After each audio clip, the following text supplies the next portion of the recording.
মাননীয় মুখ্যমন্ত্রী যে কথাগুলো যোগ্যদের বৈঠকে বললেন যে তোমাদের কারোর চাকরি যাবে না, যোগ্য এবং অযোগ্য কারোর চাকরি যাবে না, কিন্তু দেখুন তারপরেই সুপ্রিম কোর্টে যে এফিডেভিট দিয়েছে তার সিনপসিস, এটা দেখতে পাচ্ছেন তার সিনপসিস, মানে সুপ্রিম কোর্টে হয়তো 400-500 পাতার প্রত্যেকেই একটা এফিডেভিট দেয়, কিন্তু ছোট করে একটা সিনপসিস দিতে হয় বিচারপতিদের, যে সংক্ষেপে দেখে বুঝতে পারে কি। সেখানে পরিষ্কার করে বলে দিয়েছে যে আমরা নতুন রিক্রুটমেন্ট করব এই 2016 এই যে চাকরি বাতিল ফর 9, 10, 11, 12 গ্রুপ সি এবং গ্রুপ ডির জন্য নতুনভাবে আমরা রিক্রুটমেন্ট করব, এবং এদের চাকরিটা যাতে এদের চাকরি মানে ভালো করে আবার বুঝবেন, শুধু কেবল কিন্তু বলেছে যে টার্মিনেশন অফ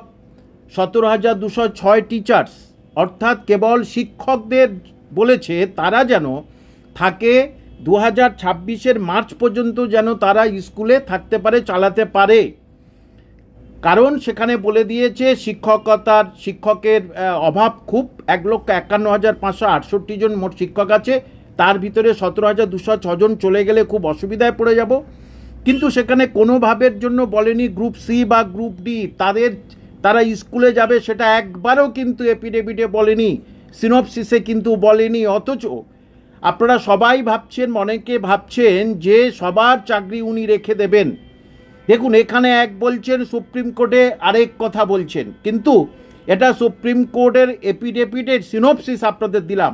দেখুন সেখানে পরিষ্কার করে বলেছে এ fresh recruitment of A fresh batch of teachers, একেবারে নতুন ধরনের একটা টিচার রিক্রুটমেন্টের জন্য চাই, একদম ফ্রেশ ব্যাচ বলেছে, অর্থাৎ নতুন যারা আছেন তারাও বসবেন, সেই সঙ্গে সঙ্গে যারা এই যে 25,000 এই যে যাদের চাকরি চলে গেলে এরাও বসবে, এবং যতজন পরীক্ষার্থী ছিল প্রায় 22,53,000-এর মতো গ্রুপ সি মিলে সবাই কিন্তু বসতে পারবে।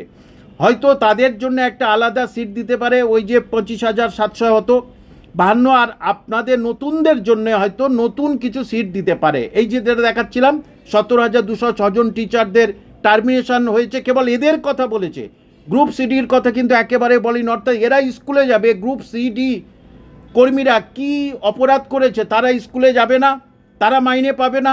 এই কেমন ধরনের বিচার মাননীয় মুখ্যমন্ত্রী?